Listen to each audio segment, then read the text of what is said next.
Bonjour à tous, on démarre la revue d'actualité de ce vendredi 5 août par du basket. La 20e édition du championnat d'Afrique FIBA U18 a démarré hier à Antananarivo. Le Sénégal entre en lice ce samedi. Les protégés de Sœur Parfait Antivon logent dans le groupe A et joueront le premier match demain face à l'Algérie à 9h30. Ils affrontent ensuite le Bénin dimanche à 9h30, Madagascar lundi à 14h30. Avec 9 équipes et dans un groupe de 4, les Lions joueront les quarts de finale qui sont prévus le vendredi 12 août. Le Sénégal a disputé la finale des 2 dernières éditions. Son objectif sera donc d'aller plus loin possible.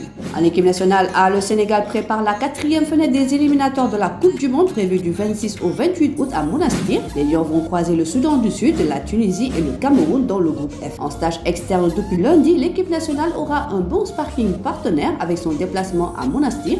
Il va croiser le Cap-Vert les 17 et 19 août au stade Marius Ndiaye. En Tunisie, ils joueront un 3e match amical contre l'Égypte le 23 août. En football maintenant, ces dernières semaines, plusieurs sources ont rapporté qu'une décision pourrait être prise de retirer à la Guinée l'organisation de la Coupe d'Afrique des Nations en 2025 en raison de la situation actuelle des infrastructures du pays avec des stades qui ne sont plus en normes instructives. Une affaire qui fait couler beaucoup d'encre et qui a poussé des pays comme le Nigeria et l'Algérie à se déclarer candidats pour l'organisation de l'événement. Mais toujours en Guinée, les responsables espèrent contourner la volonté de certains. Ils persistent et signent quant à la tenue de la CAN 2025 dans leur pays, si l'on croit en tout cas les propos du ministre des Sports guinéen. Je voudrais dire à tous ceux qui sont candidats que leurs candidatures peuvent se poser en 2027 ou en 2029 ou en 2031, mais en 2025 c'est pour la Guinée.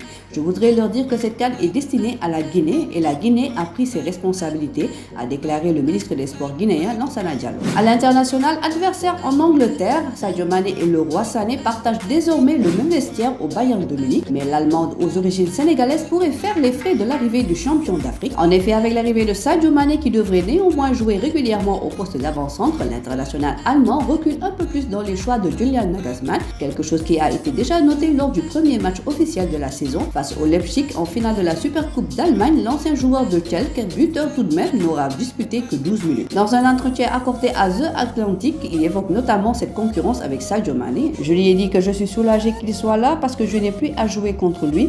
Dans un club de cette envergure, c'est normal de vivre une telle concurrence, c'est toujours comme ça. Vous ne pouvez jamais vous reposer et vous dire personne ne va prendre ma place, c'est bon pour l'équipe, a déclaré Sané. C'est tout pour aujourd'hui, excellent week-end à tous, on se retrouve la semaine prochaine pour d'autres actualités de nos Lions. Le site numéro 1 du sport au Sénégal, wiwsport.com, est maintenant disponible en version application mobile sur iOS et Android.